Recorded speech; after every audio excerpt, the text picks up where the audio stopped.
akan do Tuhan do kwen yang hezon tunun silau do tama do hazon tunun si kan kurang dan takam tak siu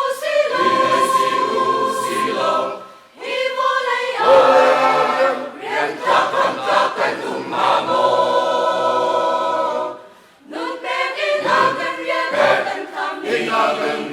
Amba mui ken kan si ta si Amba mui ken ta ren tu si ve u si Amen Amen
akan do tu va do te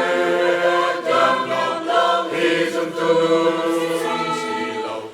do tam do hazon tunun si kan kurang dan takam tak siu silau hivolay yang takam takkan umamo Nun pekin akan wiat akan kami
mi silaw,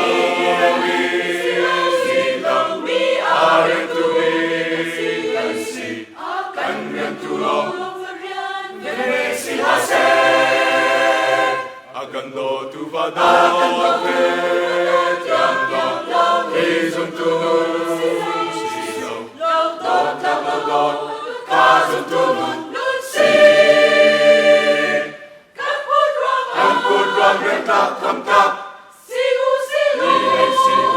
silaw himule rian tak kamtak kan umamo